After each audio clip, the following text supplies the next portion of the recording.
Welcome back to Headline DC with Brad Bannon. I am, if you haven't already, is Brad Bannon. We're going to continue the discussion of the presidential race in this half hour with our new guest, Sarah Jones, a longtime favorite of Deadline DC fans, who is the editor-in-chief of Politicus USA.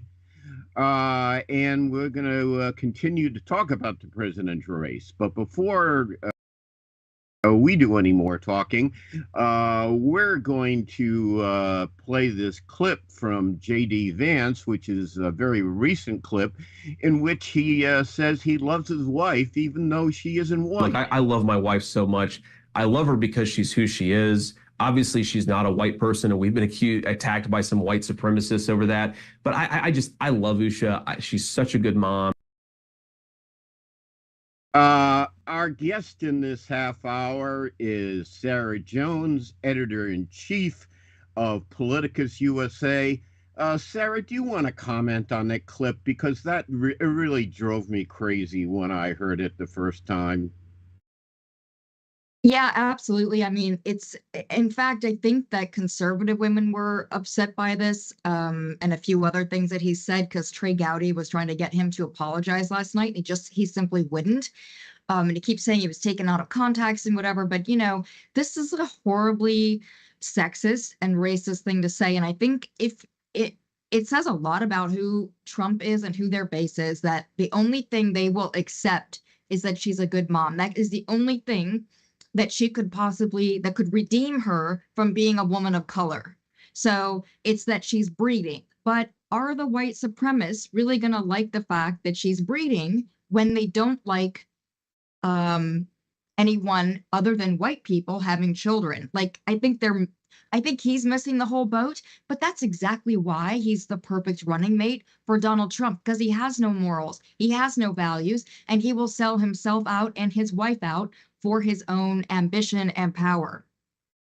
When I first heard that clip, Sarah, I thought, J.D. Vance is the perfect running mate for Donald Trump because in a brief statement lasting only about 30 seconds, he managed to be overtly sexist and racist in the same statement. I mean, then, of course, there's he accused Kamala Harris of being a childless cat lady.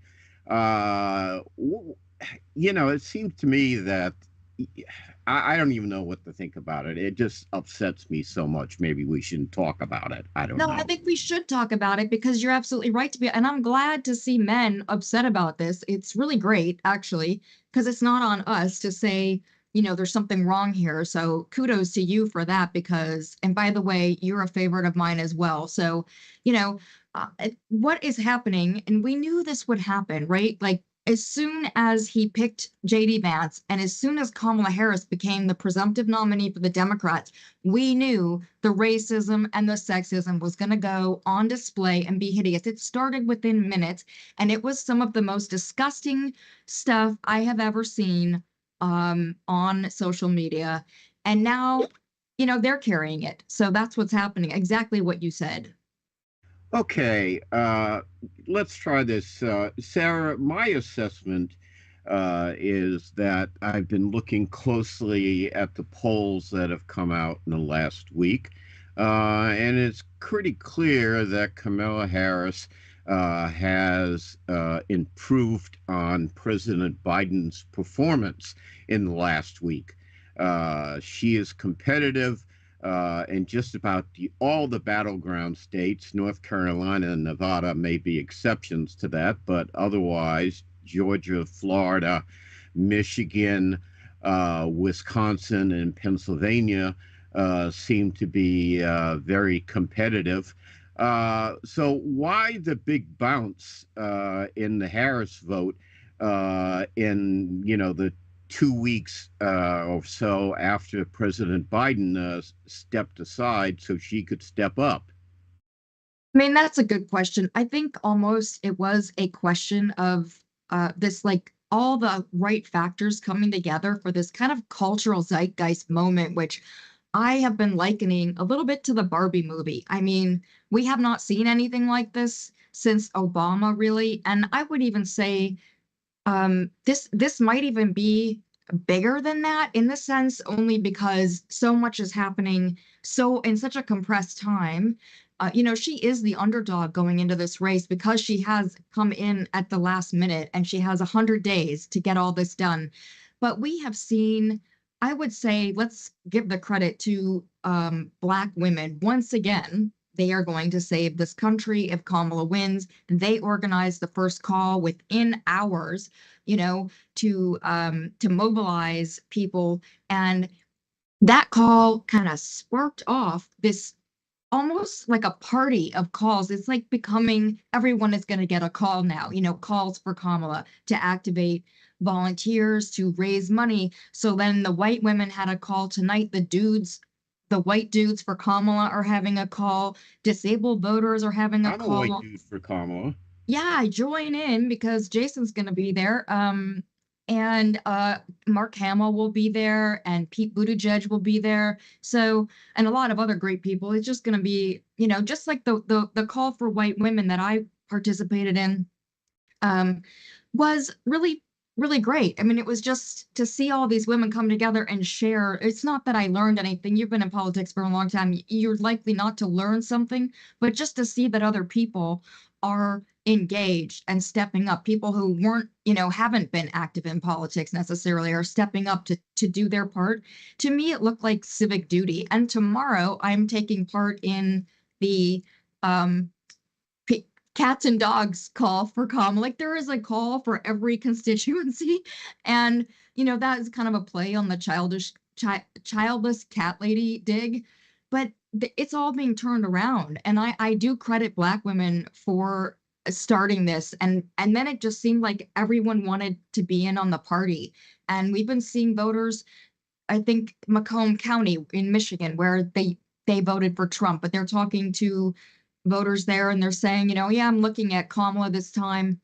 And then Forsyth County, Georgia, big Republican stronghold, and they had more people at their event than ever had at a Democratic event. So they're just, and that's how you win. You shave off these areas where Republicans normally turn out the vote, and then you turn out the city vote, and you can get those swing states. So, Okay. Now let me ask you this, Sarah. Uh, we have clearly, I believe, and by the way, I should mention I looked closely at the poll in the battleground states that was conducted by Emerson University, where I used to teach, for the Hill, where I now write. By the way, if you want to read my column on in the Hill on Kamala Harris's ascension, you can read it by going to muckrack.com. That's muckrack, one word, .com, /Brad Bannon. That the Hill poll showed that the biggest boost Harris got with young voters who were decidedly apathetic about Joe Biden, but right. much more enthusiastic about Harris. Why is that, do you think? I think she's just, again, she's a younger candidate. I think she is just bringing her personality is a big thing. I mean, you talk about, I remembered as soon as she got endorsed by President Biden, I remembered the moment that she was questioning Brett Kavanaugh for his nomination. And I think that women remember that moment. And I think young people like that. She's a fighter, she's a prosecutor. She doesn't take any crap from these, what can I say about them? These white supremacists, these sexists. And I think that the country is so desperate for that and really desperate to have them get a little beat up, metaphorically speaking, after years of them intimidating other people. Yep. Okay. My sense, Sarah, and we're going to have to go to break in a few seconds, but my sense is, and we can talk about this after the break, is that Joe Biden selfishly, not selfishly, but selfishly stood aside so Kamala Harris could step up. She's got a great start in her campaign, and now she needs a strong finish. We're going to continue this discussion with Sarah Jones, the editor-in-chief of Politicus USA, after this short break on Deadline DC with Brad Bannon. So don't go anywhere. We got plenty of presidential politics still to talk about, so you'll hate yourself if you stop listening and watching the broadcast. There are a ton of social networking websites, but one stands apart for a very special reason. This one saves lives. It's matchingdonors.com. Matching Donors. Welcome back to Deadline DC with Brad Bannon. Our guest in this half hour is one of our favorites, Sarah Jones, the editor-in-chief of Politicus USA. Sarah, you live in Western Pennsylvania, and I've seen you've tweeted about a upsurge in enthusiasm for the Democratic presidential bid after Kamala Harris took the helm. And Western Pennsylvania isn't really a hotbed of liberalism. So what's going on in Pennsylvania? You know, again, like, I mean, in these people, this is a rural area, but there's a college here. And so you got kind of a lot of academic kind of people. And then just people, women on the who voted, you know, the way their husbands voted. They voted for Trump.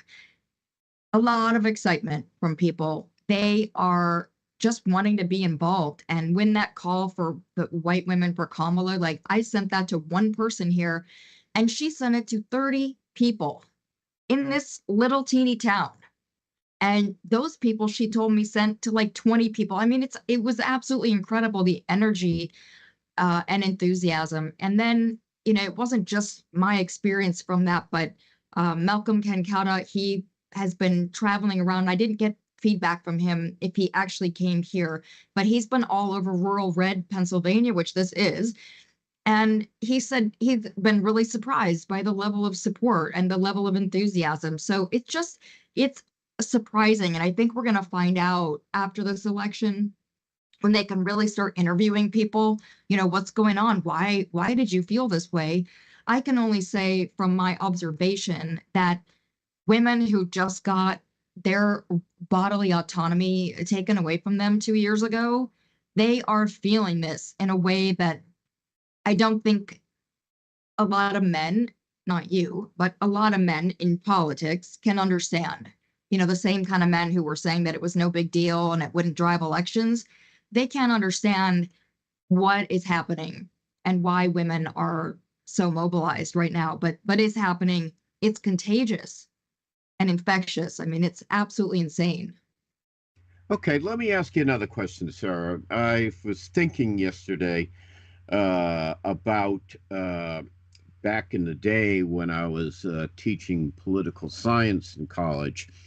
I was having a discussion with my class, and I think this was right after Obama won his first presidential race in 2012.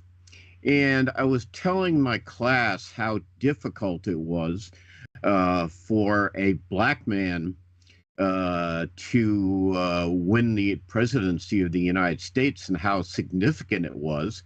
But then my class, especially the women, totally disagreed with me. And that's one of the reasons that I like to teach, because my students challenged me. They said it was a lot more difficult for a woman to get elected president than a black man. And then I started thinking, well, what are the roadblocks in front of a black woman like Kamala Harris running for president? I think. Excuse me? Welcome back to our radio audience. Thank you for staying with us. Our guest in this half hour is Sarah Jones, the editor-in-chief of Politicus USA. I was just asking Sarah, what was more difficult? How difficult is it for a black woman to becoming elected president? Because I thought it was a big deal when Barack Obama was elected president, and a lot of people think it's even harder for a woman to get elected president than a black man. Sarah, what do you think? I do think it's harder for, we saw what happened to Hillary Clinton, and she was at the time the most qualified candidate in modern history to run for the office. So yeah, I mean, I was absolutely dreading this and really quite afraid, frankly. Not that I wasn't excited about it, but there was the political mind was, um, you know, we know what we're in for. We've been seeing it already. So, but Kamala Harris is kind of turning out to be one of those who might be able to rise above that. And I think, again, I go back to the support of Black women. They have learned through um, a couple of years of learning how to figure out social media. They have learned how to support someone, and they are doing that. And so these attacks are not having the same impact that they would have. And I think we all can learn from them, because another thing that I've noticed that Black women do, and that they talked about in their call for Kamala, was how no matter how they feel about one another, no matter how they feel about the candidate, they come together to support their community and vote the way that's best for their community. Now, you don't see, historically, white women haven't done that. And historically, white women have supported Donald Trump. Why is it hard to get a woman elected in this country? Because women, white women, are easy to divide, and they subscribe to the patriarchy. They are taught that, we are all taught that from the time we're born, basically. And some of us choose differently or were taught differently by our parents.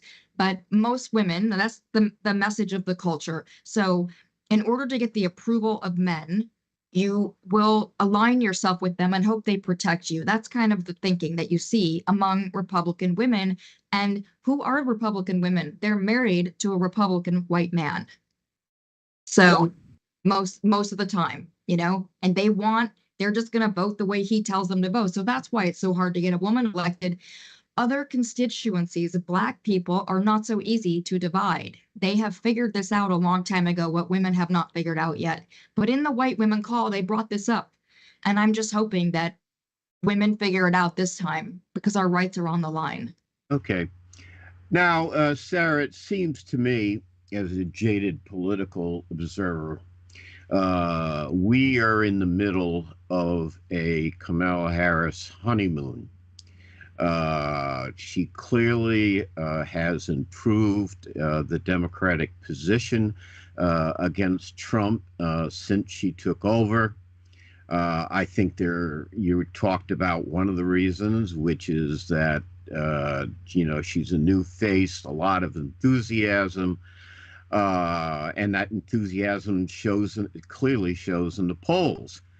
I also think the other reason is I think this caught the Trump campaign seriously off guard. They had been planning for a couple years running a campaign against Joe Biden, and I think they haven't quite made the transition yet from running against Joe Biden, and who had incredibly high negatives because of his age, to Kamala Harris, who's, basically a completely different candidate. So my question to you, Sarah, is how long do you think well, let me put it a different way. We've got 99 days left until the end of the election. And reality is, I think in some states, and maybe even Pennsylvania, they start voting way before that. Will the Kamala Harris honeymoon last? I actually think, I mean, first of all, I think what you're bringing up about Trump is so important because these two are running against each other. Is Donald Trump capable of doing a reboot? Right now, they're flailing Yeah. and they keep trying to attack and it's not working. Nothing is sticking to Kamala Harris. They haven't had the time to, you know, define her to the voters. And now they, unless they're being racist and sexist, which is what they keep falling, falling back on that because they don't have anything that will stick. So, uh, and I think that Donald Trump, what happens is when he starts to flail like this, he does not improve, right? Because he's surrounded by yes men. What happens is then he enters this kind of destructive spiral where it keeps getting worse and worse. And I think we might be in for that. And that's not going to be pretty because as fun as it is to maybe watch him do that, what happens is he will start ratcheting up the calls for violence. So that's not going to be pretty. On the other hand, what's happening with Kamala? Um, I am almost, and this is weird because I completely agree with you. This is the honeymoon phase. It just happened. There haven't been time, there hasn't been time to do the vetting and for the Democrats to get into fights with one another. That's the big weakness of the Democratic Party, all the factions weighing in about who they want and how they feel, who their unicorn candidate is. They haven't had time for that to happen. Okay. On the other hand, I'm gonna make a weird prediction. I think that this energy is actually going to keep growing. Okay. Good. I like to hear that. Just going to put it out there. Yeah, I mean, I'm not saying that to be hopeful. I'm just keep getting this right when I think it's going to die down, something else happens and it's kind of snowballing. And if it doesn't stop soon, that is going to become a moment in this culture that it just becomes its own living thing. Okay. Let me ask you another question. I'd be remiss in not asking you this question. I meant to ask it when we were talking about Pennsylvania. Tell me about your governor, Josh Shapiro. He, by all estimations, is in the top tier of candidates, along with a couple others. Mark Kelly, the senator from Arizona, Tim Walz, the governor, Mark Kelly, the governor, senator from Arizona, Tim Walz, the governor of Minnesota, and Andy Beshear, the governor of Kentucky, to be Harris's running mate. What can you tell us about Josh Shapiro? Josh Shapiro would be a great running mate. Mostly, not that he doesn't have great things to offer, he does, and I will talk about that, but because of all the delegates that Pennsylvania brings, and the state loves Josh Shapiro, so he has that going for him. Josh Shapiro comes off like a very moderate kind of guy until he opens his mouth and starts talking about issues he feels passionately about. He fought off all the Trump when he was Attorney General, the Trump lawsuits to try to overturn the election. He is very pro-democracy. He's very pro-women's rights. He is very feisty in that way, and he doesn't moderate that. There isn't any kind of like trying. On the other hand, he, as Attorney General, he worked with the police all through this state. And there are a lot of conservatives, and there's a lot of independents here who really like him. And because of that, because he is seen as this law and order candidate. And when Jason and I were talking about because it seemed like it might be Josh Shapiro. And at first I was like, that you can't have two former attorney generals. That's a little too law and ordery for my taste as a liberal.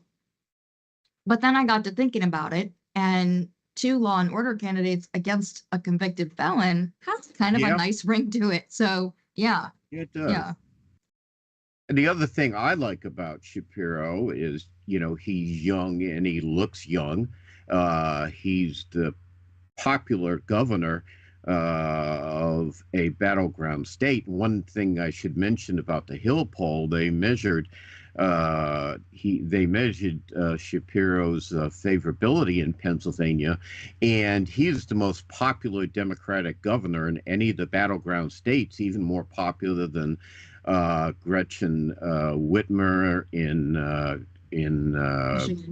Michigan, or any other Democratic governor in the battleground states. So he looks to be a very good candidate. Yeah, he would definitely deliver a lot of votes. And that's why I just kind of immediately was like, yeah, that looks probably like what will happen, because, you know, gotta have Pennsylvania.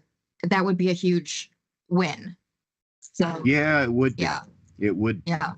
Sarah, thanks for joining us again Thank you today. so It's much. always a pleasure to have you on the show, and I have a feeling we'll be talking to you again before Election Day. I want to thank both